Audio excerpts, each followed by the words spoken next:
የመዝሙረ ዳዊት ጸሎትን እየጀመራችሁ የምታቋርጡ ሰዎች በደንብ አድርጋችሁ ስሙኝ። ሁላችሁም ይህን ቪዲዮ 10 ጊዜ ኮፒ ሊንክ፣ ሼር፣ ላይክ፣ ሪፖስት እያደረጋችሁ ለብዙዎች እንዲዳረስ አድርጉት። ቤቱን ፎሎ አድርጉ እና ደግሞ ነገ ቅዳሜ መጋቢት 5 ማለት ነው ወደ ሚጣቃ አማኑኤል ተጉዛችሁ ከኛ ጋራ ጠበል ተጠምቃችሁ ደርሶ መልስ መመለስ የምትፈልጉ ሰዎች በ0961 21 21 21 ላይ ደውሉልን። እስከ ምሽቱ 5 ሰዓት ድረስ መደወል ትችላላችሁ። የእሁዱ የመጋቢት 6ቱ ጉዞ ግን አጤ ዋሻ ማርያም በፍጹም እንዳያመልጣችሁ እና ብዙዎቻችሁ ስትጠይቁኝ የነበረው ምንድነው መዝሙረ ዳዊት አንዴ ከተጀመረ አይቋረጥም ተባልን እና ጀምሮ ማቋረጥ ይቻላል እያላችሁ ስትጠይቁኝ ነበር። ይኸውላችሁ ባታቋርጡ እጅጉን መልካም ነው። ነገር ግን የማይሆን ሁኔታ ከገጠማችሁ ግን ልታቋርጡ ትችላላችሁ። ከዚያም በኋላ አቋርጣችሁም ደግሞ ሌላ ቀን መጀመር ትችላላችሁ። ይኸውላችሁ ለምን መሰላችሁ? አሁን ሰይጣን ይኸውላችሁ መዝሙረ ዳዊት እንዳትጀምሩበት መዝሙረ ዳዊት አንዴ ከጀመርክ የማይቋረጥ ነገር ነው እያለ ያስፈራራችኋል። አይ የሆነ ቀን ላቋርጥ እችላለሁ፣ ስለዚህ ያ ደግሞ ለኔ ጥሩ ካልሆነ ባልጀምረው ይሻለኛል እንድትሉ እኮ ነው አውቆ ሰይጣን ተንኮሎ ማለት ነው። ስለዚህ ዝም ብላችሁ ጀምሩ። ከዚያም በኋላ የሆነ ቀን አጋጣሚ ሁኔታ እንኳን መዝሙረ ዳዊት ህይወትም እኮ ይቋረጣል አይደል? የሆነ ቀን ሊቋረጥ ይችላል። ከዚያም በኋላ ደግሞ መጀመር ትችላላችሁ። ጀምሩ። መዝሙረ ዳዊት ገና ለገና አቋርጣለሁ እያላችሁ ሳትጀምሩ አትቅሩ። ሁላችሁም ጸልዩ። እሁድ ደግሞ በደንብ አድርጋችሁ ጸልዩ። አምላኬ ሆይ ጸሎቴን ስማ እያላችሁ እስኪ ኮሜንት ላይ ጻፉልኝ። ሁላችሁም ማንም ሳይጽፍ እንዳይሄድ አምላኬ ሆይ ጸሎቴን ስማ እያላችሁ ሁላችሁም ጻፉ። ቪዲዮ ለሁሉም እንዲዳረስ ሼር፣ ኮፒ ሊንክ፣ ላይክ፣ ሪፖስት እያደረጋችሁ በአጭር ጊዜ ለብዙዎች አዳርሱት። ቤቱን ሁላችሁም ፎሎ አድርጉ። እወዳችኋለሁ። ክብር በሉልኝ። ንስሐ ስትገቡ ጸሎትና ስግደት ከተሰጣችሁ ልታውቋቸው የሚገቡ 3 ወሳኝ ነገሮች በደንብ አድርጋችሁ ስሙኝ። ሁላችሁም ቪዲዮውን 10 ጊዜ ኮፒ ሊንክ አድርጉት። ሼር፣ ላይክ፣ ሪፖስት እያደረጋችሁ ለሁሉም እንዲዳረስ አድርጉት እና ደግሞ የፊታችን እሁድ መጋቢት 13 በፈዋሹ መልአክ በቅዱስ ሩፋኤል ቀን ከኛ ጋራ ወደ ሚጣቃ አማኑኤል መጓዝ የምትፈልጉ በጨጓራ፣ በካንሰር፣ በአንጀት ቁስለት የምትሰቃዩ ሰዎች እጅግ ለብዙዎች መፍትሄ የሆነውን የቅዱስ አማኑኤልን ጠበል ተጠምቀን ደርሶ መልስ እንመለሳለን ማለት ነው። እንዳያመልጣችሁ። በ0961 21 21 21 ደውሉልን እና ንስሐ ስትገቡ ጸሎትና ስግደት ሊሰጣችሁ ይችላል እና ያን ጊዜ ልታውቋቸው የሚገቡ 3 ወሳኝ ነገሮች አሉ። አንደኛው ንስሐ ስትገቡ የየዕለቱ ውዳሴ ማርያም ለ7 ቀን ጸልይ ልትባሉ ትችላላችሁ። ነገር ግን ያንን ስትጸልዩ ከግላችሁ ጸሎት ውጭ ነው መጸለይ ያለባችሁ። ያ ማለት በመጀመሪያ የግላችሁን ጸሎት ትጸልያላችሁ፣ ያው ሁልጊዜ የምትጸልዩት ማለት ነው። ከዚያ በኋላ ደግሞ ንስሐ ስትገቡ የተሰጣችሁን የቀኖናውን ማለት ነው ለብቻው የዕለቱን ውዳሴ ማርያም ትጸልያላችሁ ማለት ነው። ሁለተኛ ደግሞ አሁን የየዕለቱን ውዳሴ ማርያም ጸልያ የተባላችሁት ውዳሴ ማርያምን ጸልያችሁ ካበቃችሁ በኋላ በአቡነ ዘበሰማያት ማሰራችሁን እንዳትረሱ። መጨረሻ ላይ አምላኬ ሆይ ኃጢአቴን ይቅር በለኝ ብላችሁ አቡነ ዘበሰማያት ትጸልያላችሁ። ምክንያቱም የጸሎት ማሰሪያው አቡነ ዘበሰማያት ስለሆነ ማለት ነው፣ አባታችን ሆይ የሚለው። ሶስተኛ ደግሞ ስግደት ሲሰጣችሁ ለ7 ቀን አሁን ስግደት ቢሰጣችሁ ቅዳሜና እሁድ አይሰገድም አይደል? ያን ቀን የቅዳሜና የእሁዱን አሳልፋችሁ መቼ ትሰግዳላችሁ ማለት ነው? የሚመጣው ሰኞና ማክሰኞ የቅዳሜና የእሁዱን ፋንታ። የጸሎቱን ግን መደዳ መጸለይ ትችላላችሁ። የስግደቱን ግን አሳልፋችሁ ሰኞና ማክሰኞ ነው የምትሰግዱት ማለት ነው። ስለዚህ እነዚህ ልታውቁ ይገባችኋል። አምላካችን ሁላችንን እንደ ቸርነቱ ይማረን። እስኪ ሁላችሁም ኮሜንት ላይ አምላኬ ሆይ እንደ ቸርነት ማረ እያላችሁ ጻፉ። በነገራችን ላይ ይሄ ጸሎት ሁሉ ጊዜ ካፋችን ሊጠፋ የማይገባው ጸሎት ነው። አምላኬ ሆይ እንደ ቸርነት ማረ የሚለው ማለት ነው። ሁላችሁም አምላኬ ሆይ እንደ ቸርነት ማረ እያላችሁ ጻፉ። ቪዲዮ ለሁሉም እንዲዳረስና ብዙ ሰው እንዲማርበት ሼር፣ ኮፒ ሊንክ፣ ላይክ፣ ሪፖስት እያደረጋችሁ ለሁሉም ማዳርሱት። ቤቱን ፎሎ አድርጉት። እወዳችኋለሁ። ክብር በሉልኝ። እንዴት አደራችሁ ተወዳጆች? ደህና ናችሁ ወይ? ይሄ ቪዲዮ ኮፒ ሊንክ እያረጋችሁልኝ ለሰዎች እንዲዳረስ አድርጉልኝ። ጠፍቻለሁኝ፣ ዛሬ ተከስቻለሁ። ከታድሶ መናፍቃን ጋር በተገናኘ አንዳንድ ነገር ለማለት ፈልጋለሁ። እንግዲህ በእኛ ቤተክርስቲያን በሚያስደነግጥ መልኩ በተለይ በቲክቶክ ላይ የታድሶ አራማጆች እየበዙ መጥተዋል። በተለይ ጌታችን መድኃኒታችን አምላካችን ኢየሱስ ክርስቶስ ለስም አጠራሩ ክብር ምስጋና ይግባውና ጌታን ኢየሱስ የሚል ቲም መጥቷል። እኛ ክርስቶስን ኢየሱስ ብለን አንጠራው። እኛ የምንጠራው ጌታችን አምላካችን መድኃኒታችን ኢየሱስ ክርስቶስ ነው የምንለው። የቆሎ ጓደኛችን አይደለም። ቅድስት ድንግል ማርያምን ወላዲተ አምላክን እኛ የጌታን እናት ማርያም ብለን አንጠራትም። ቅድስት ንጽሕት ድንግል ማርያም ብለን ነው የምንጠራት። የጌታ እናት የቆሎ ጓደኛ አይደለችም ማርያም ብዬ የምጠራት። አዘ ሴም ታይም ማርያም ተብሎ የሚጠሩ ከ8 ወይ ከ7 በላይ ሴቶች አሉ፣ ሌሎች ማርያሞች አሉ። እና መለየት አለባችሁ። የጌታ እናት እንደው ዝም ተብሎ ማርያም አትባልም፣ በእውነቱ ነውር ነው። መላእክትን እንኳን ሊቃነ መላእክትን እንኳን ገብርኤል ሚካኤል አይባልም። ሊቀ መላእክቱ ቅዱስ ሚካኤል፣ ሊቀ መላእክቱ ቅዱስ ገብርኤል፣ እንዲህ እያልን ቅዱስ ሱሪያል፣ ሩፋኤል፣ ኡራኤል እያልን ነው የምንጠራው። አሁን የተነሱ እነዚህ ፍራሽ አዳሾች መናፍቃን እጅግ በጣም መጥፎ የሆነ ልምምድን ክርስቲያኑን እያለማመዱ ይገኛሉ። ከነዚህ ግሩፖች ራሳችሁን ጠብቁ። እኛ ብንጮህ ምንም የሚነቃ ሰው እያጣን ስለሆነ እኛም አሁን እየሰለቸን ነው ያለነውና ክርስቲያኖች ራሳችሁን ጠብቁ። አደገኛ ቲም ነው በጣም። በእምነት ብቻ ነው የሚዳነው ይላል። ጥምቀት አያስፈልግም ይላል። ጥምቀት አያስፈልግም፣ ሚስጥረ ጥምቀትን ይክዳል። አደገኞች ናቸው፣ በጣም አደገኛ ነው። እና እንደዚህ አይነትም የምንፍቅና ትምህርቶች ቲክቶክ ላይ እየበዙ ስለሆነ ዛሬ የመጣሁት በአጭሩ ራሳችሁን እንድትጠብቁ ነው።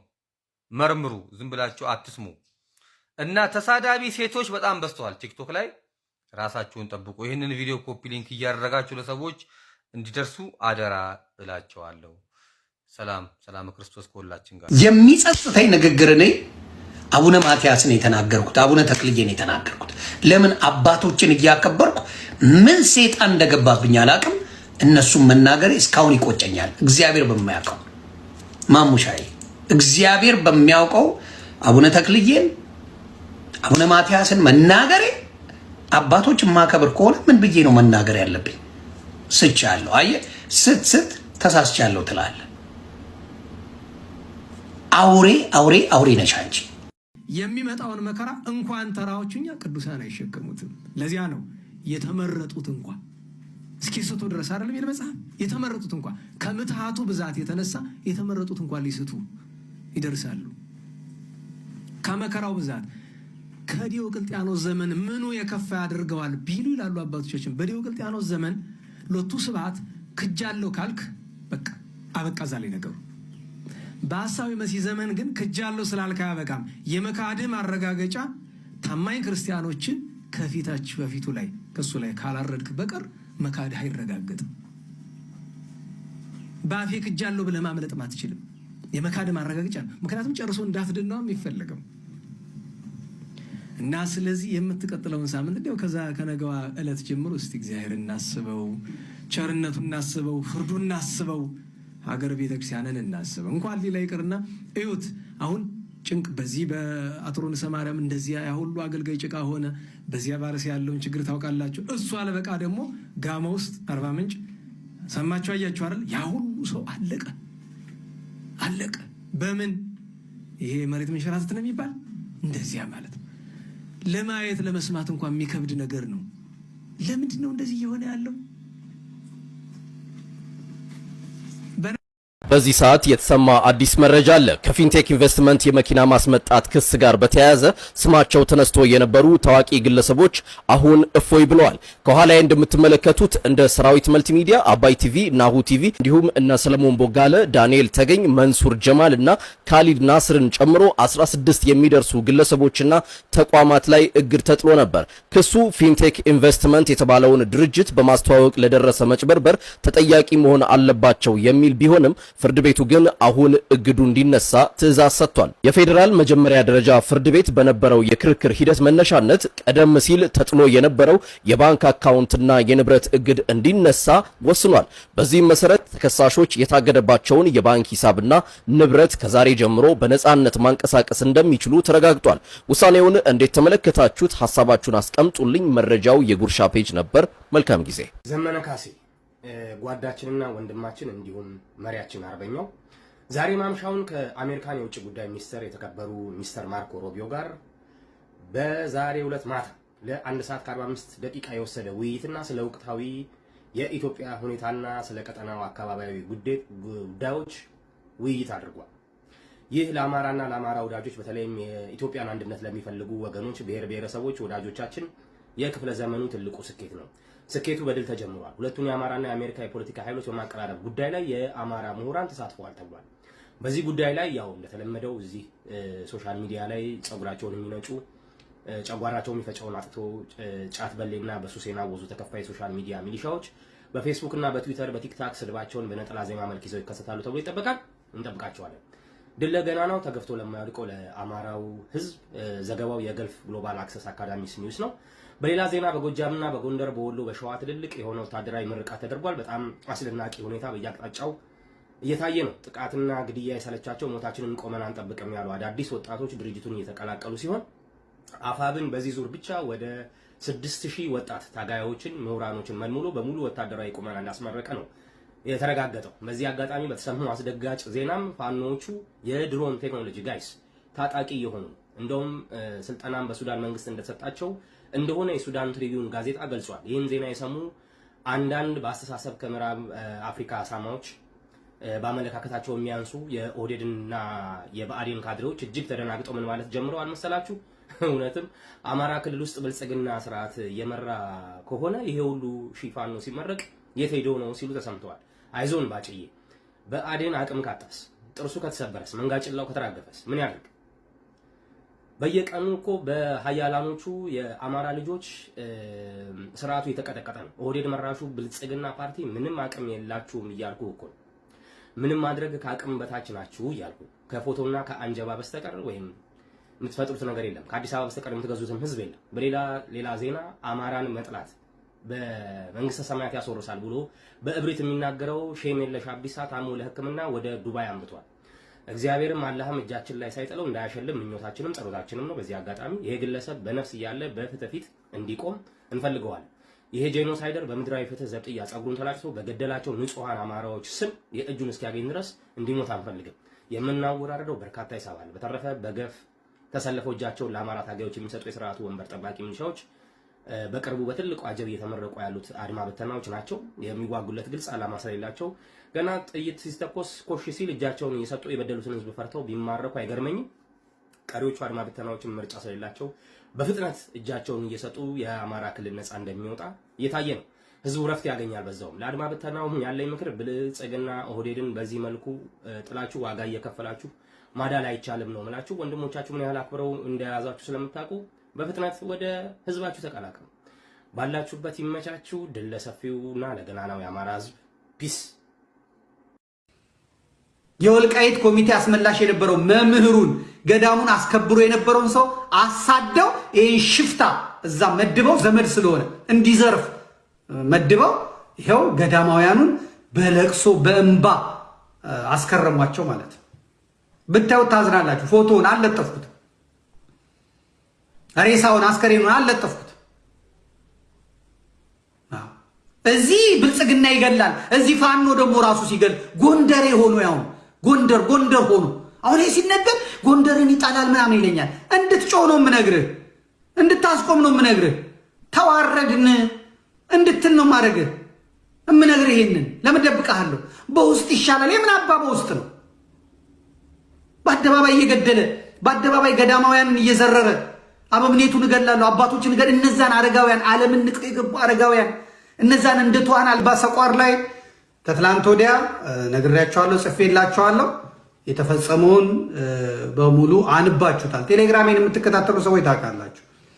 ለሰፈር መለስ ቆርጣችሁ ላኩለት። የእሱ ዘመድ ነው ይህን የሚያደርገው። አፋብን የአዲሱ የፋኖ ድርጅት የጎንደር እዙ የበላይ ዘለቀ እዝ በአርበኛ ሀብቴ የሚመራው እዝ ዋልድባ ላይ የነሱ አባል የሆነ ሰው አባቶችን ገሏል። 2 አባቶችን ገሏል። አንደኛውን አቁስሏል። አባቶች የዛሬ ዓመትም ሰብስበው አንተን የምታግተው አንተን እንዲህ የምታደርገው ሰዎች ለቀብር የሚመጡትን ወደ ገዳሙ የሚመጡትን እና ለምን ብለው ጠይቀው ሰፈር መለስ ይዛችሁት ኑ ብሎ ልኮ ነበረ። አወያይቷቸው ነበረ። ነገር ግን ፋኖቹ ይዘውታል። ለምን ነው ይዘውታል ያሉት? ሰውየው የሰፈር መለስ የስጋ ዘመድ ነው። ስለዚህ ማንም አይነካኝም፣ ማንም አይደርስብኝም ብሎ ነው። ዋልድባ ላይ እጁን ያነሳው መለስ ዜናዊ የሆነውን ታውቃላችሁ። ፋኖች ስሙ። ያሁን ጎንደር ያሁን ይሄ እንዲነገር ነው የማይፈልገው። ተቃዋሚ ሆኜ አይደለም የምናገር። ይሄን እውነት ለምን ነው የምደብቀው? ሰውየው የገባበት ተገብቶ ተይዞ ለፍርድ መቅረብ አለበት። ለፍርድ መቅረብ አለበት። ከልጁ ጋር የመጣው አውድማ ላይ የነበሩትን መነኮሳት አባቶች የሚበላ ስጡኝ አላቸው። አንገራገረ አቀበ እንዴ ያሪያው ብላ ምግብ ብለው ያችኑ ዳቤ ሰጡት። ያን ዳቤ በላ። ከዛ በኋላ ሰደባቸው። ተንኮራሉ። ምንድነው የምታወራው አሉት። የታላ አበምኔቱ? አበምኔቱን ነው የምገለው አለ። አይታችኋል? አበምኔቱን እንደዛ ዋልድባ ሰቋር ሲመርቋችሁ ምን ሲሉ የነበሩትን እሳቸውን ለመግደል ሄደ። ከዛ መነኮሳቱ ግልብጥ ብለው ሄዱ። አበምኔታችንን አትገላም አሉ። እነሱ ቤዛ ሆነው እነዚህ አባቶች ሞተው ሁለቱም ገሎ ልጁን ይዞ እመጣለሁ ሌሎቻችሁን መጨረሳችኋለሁ ብሎ ነው ሄደው። የዛሬ ዓመትም የተቆጡት ይህን ሰውዬ በስባራ አጽሙ ላይ ጥይት ሲተኩስ ገዳም ነው ለምዶ ጥይት የምትተኩሰው ሲሉ ካልገደልኳቸው ለምን ትተኩሳለህ ብለ እንዲህ አይነት ቀውስ የሰፈር መለስ ዘመድ ስለሆነ ሰፈር መለስ እኔ በጣም ግሩም ሽማግሌ አንደበተ ርቱዕ ክርስቲያን በገዳሙንም አስከብሮ እስካሁን የቆየ የወልቃይት ኮሚቴ አስመላሽ የነበረው መምህሩን ገዳሙን አስከብሮ የነበረውን ሰው አሳደው ይህን ሽፍታ እዛ መድበው ዘመድ ስለሆነ እንዲዘርፍ መድበው ይኸው ገዳማውያኑን በለቅሶ በእንባ አስከረሟቸው ማለት ብታዩት ታዝናላችሁ። ፎቶውን አልለጠፍኩት፣ ሬሳውን አስከሬኑን አልለጠፍኩት። እዚህ ብልጽግና ይገላል፣ እዚህ ፋኖ ደግሞ ራሱ ሲገል ጎንደሬ ሆኖ ያው ጎንደር ሆኖ አሁን ይሄ ሲነገር ጎንደርን ይጣላል ምናምን ይለኛል። እንድትጮህ ነው የምነግርህ፣ እንድታስቆም ነው የምነግርህ። ተዋረድን እንድትል ነው ማድረግህ የምነግርህ። ይሄንን ለምን ደብቀሃለሁ? በውስጥ ይሻላል። የምን አባ በውስጥ ነው? በአደባባይ እየገደለ በአደባባይ ገዳማውያንን እየዘረረ አበምኔቱን እገላለሁ አባቶችን እገል እነዛን አረጋውያን ዓለምን ንቀው የገቡ አረጋውያን እነዛን እንደ ተዋን አልጋ ላይ የተጠበቁትን አረጋውያን ከነሱ ቀምቶ በልቶ ይሄ ሽፍታ የፋኖ ዓላማ ነው ይሄ አይደለም። የፋኖ ስራ ነው ይሄ አይደለም። ውስጡ ያለውን ግን ዘመዴ ነው ጓደኛዬ ነው የስጋ ዘመዶች አሉት ምናምን እያልክ እንዴት ይሆናል? ይህንን ነውር በአስቸኳይ ማስቆም ያለበት ፋኖ የበላይ እዝ ሀብቴ ወልዴ ይህንን ነግሬዋለሁ። ለሰፈር መለስ ንገሩት ብያለሁ። ገና ብዙ ሰው ገላለሁ ብሏል። እስካሁንም አልያዙትም። ፋኖ እዛ ድረስ መጥቷል። አጣ ነው ምናምን እያሉ ወያኔ እንኳን መታ ያልደፈረችውን ህወሓት መታ ያልደፈረችውን ገዳም ይሄ ስርዓቱ እንኳን ያልደፈረውን ገዳም እንዴት በፋኖ ያምራል? አሁን በፋኖ ያምራል? አያምርም። ስለዚህ የዋልድባ ሰቋር ጉዳይ ዛሬ ሀገረ ስብከቱ ጋር ሄደዋል፣ ነግረዋል። ዛሬ ምን ብለዋል? እንግዲህ ይሄን የሚያረጉት ሰዎች ህዝብ ፋኖን እንዲጠላ፣ አባቶች ፋኖን እንዲረግሙ፣ ጸሎት እንዲይዙበት፣ መቋሚያ ዘቅዝቀው ከበሮ ደፍተው እንዲጸልዩበት እየተሰራ ያለው ይሄን ማስቆም ካልቻላችሁ ባናት ትደፋለህ። የድሮን ሲሳይ ነው የምትሆነው። እንደወጣ ትቀራለህ፣ ትሸታለህ፣ ትበሰብሳለህ። አንተ ብቻ ሳይሆን ዘር ማንዘርህን እግዚአብሔር የአባቶች ጸሎት ያጠፋሃል። ሀገርህ ይረገማል፣ ምድርህ ይረገማል። ያውም ዋልድባን ያውም ፋኖ ይሄ ትክክል አይደለም። ስለዚህ የድሉን ቀንና ሰዓት እንዳታዘገዩ እኔ አባቶችን ነግሬያቸዋለሁ። እንዳታዝኑ፣ ለሰፈር መለስ ንገሩት፣ ለነ ሀብቴ ንገሯቸው፣ ለነ ዮሐንስ ንጉሱ እንግዲህ አሁን ያሉት እነሱ ናቸው። ለነ ደረጀ ንገሯቸው። የጎንደር እዝ በአጠቃላይ እነ ባዬ ተነጋግረው ምላሽ ይሰጧቸዋል እና ብያቸዋለሁ። በጣም ነው የደነገጡት፣ በጣም ነው ያዘኑት። በጣም አሁን በጨለማ መጥቶ እንኳን አበምኔቱን እንዳይገል መነኮሳቱ በግድ ይውጡልን፣ እኔ መሞት ነው የምፈልገው፣ ሰም አግኝቼ ነው ወይ ቢሉም ተሸክሟቸው ወስደዋቸዋል ማለት ነው። ስለዚህ ይሄ እዚህ ጋር ፋኖ አይደለም ፋኖ መሳይ ብልጽግና ነው ኖ እዛው ፋኖ ነው። እውነቱን ነው የምናገረው፣ ፋኖ ነው። ነገር ግን ሽፍታ ነው፣ ሌባ ነው። ይሄንን መቆጣጠር ደግሞ የፋኖ ኃላፊነት ነው። ባለፈው ይዛችሁት ኑ ከተባለ በኋላ ለምን ጥለውት ሄዱ?